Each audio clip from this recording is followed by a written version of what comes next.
रात के 1 बज चुके थे। ससुर जी ने धीरे से मेरे कमरे का दरवाज़ा खोला और चटकनी लगा दी। मैंने आंखें बंद करके सोने का नाटक किया, पर मेरे दिल की धड़कनें तेज़ थीं। मुझे अंदाज़ा था कि वह क्यों आए हैं, पर मैंने खुद को रोका और बस चुप रही। उस रात जो हुआ वह मेरी ज़िंदगी का एक नया मोड़ था। तो मेरा नाम अंजलि है, उम्र 22 साल और मैं अपने ससुर जी के साथ दिल्ली के एक पुराने मोहल्ले में रहती हूँ। गली तंग है, मकान पुराना है, पर दिलों में जो बातें चल रही है वह बिल्कुल नहीं है।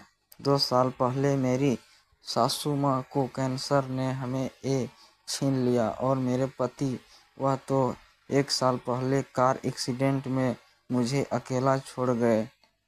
तब से मैं और ससुर जी बस एक दूसरे के सहारे छोटे से घर में ज़िंदगी काट रहे हैं। मैं दिन भर एक कपड़ा दुकान में काम करती हूँ और घर लौट कर खाना पीना बाजार सब संभालती हूँ।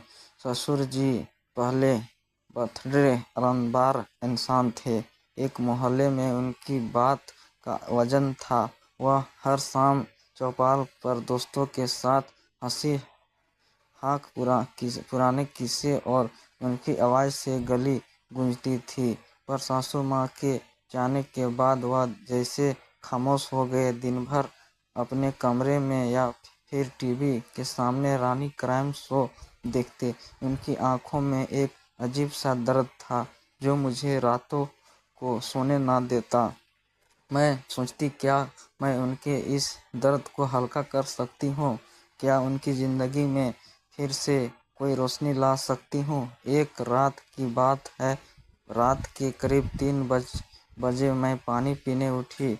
घर में सन्नाटा, बस बाहर असक पर कुत्तों की आवाज़ों। आज ससुर जी का कमरा ऊपर था और मैं नीचे। तभी ऊपर से कुछ गिरने की आवाज़ आई। दिल धक से रह गया। क्या हुआ? मैं डरते डरते दबे पांव ऊपर गई। उनका दरवाज़ा हल्का सा खुला था। मैंने चुपके से झांका। ससुर जी अपने मोबाइल की टॉर्च जला रखी थी। उनके एक हाथ में मोबाइल था और वह कुछ देख रहे थे। दूसरा हाथ छोटा पप्पू था।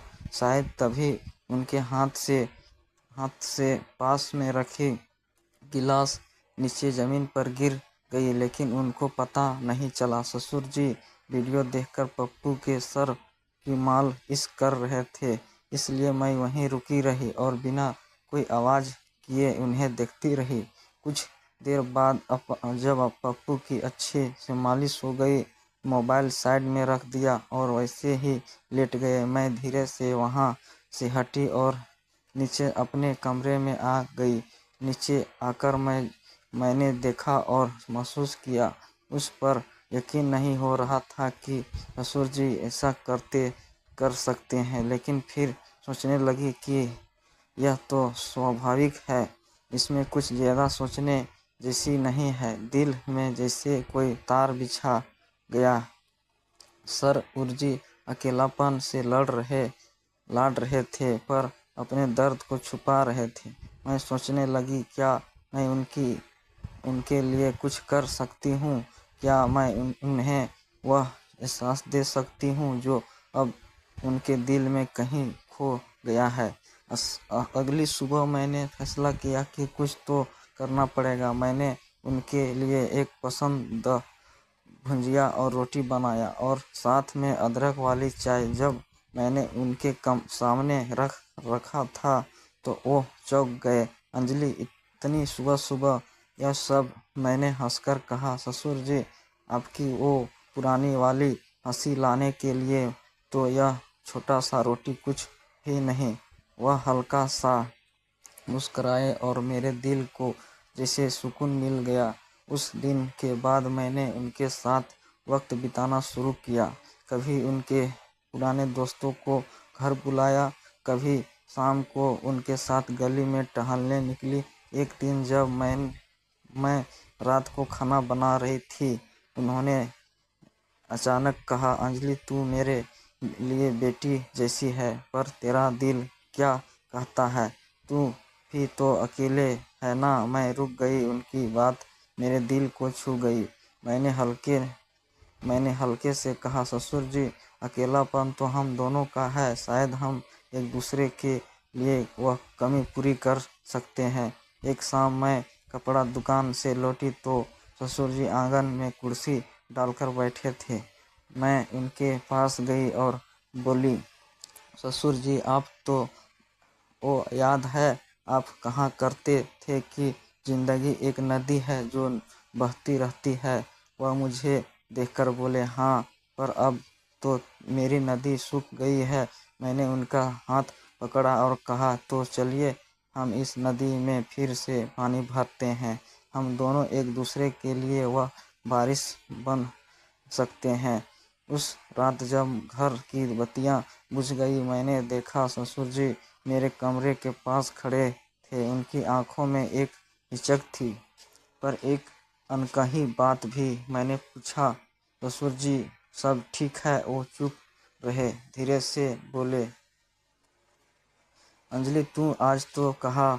वह मेरे दिल में उतर गया। मैं तुझ में अपनी बेटी देखता हूँ, पर शायद कुछ भी और भी। मेरे दिल की धड़कन तेज हो गई।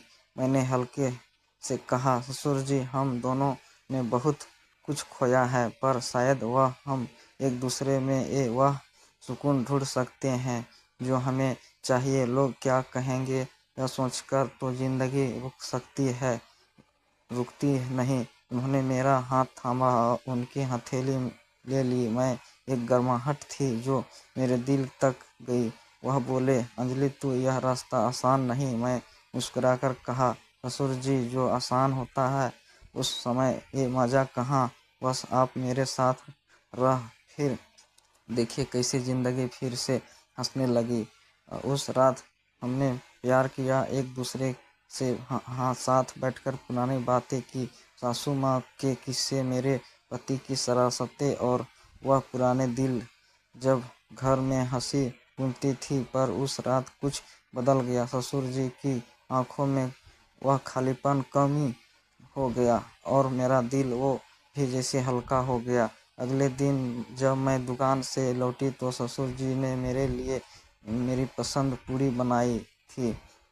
अंजलि, आज तुझे कुछ तीखा खाना चाहिए मुझे, उन्होंने हंसकर कहा। मैंने जवाब दिया, ससुर जी, आपने तो मेरी ज़िंदगी में पहले ही एक तड़का डाल दिया। वह एक नई शुरुआत थी, ना कोई नाम, ना कोई रिश्ता, बस दो दिल जो एक दूसरे का सहारा बन गए। बाहर की दुनिया वही थी, लोग, उनकी बातें, उनका शोर, पर हमारे घर में एक नई सुबह थी जहाँ रिश्ते नहीं, बस एहसास। तो दोस्तों, अगर मेरा कहानी अच्छा लगे तो लाइक और चैनल को सब्सक्राइब करें।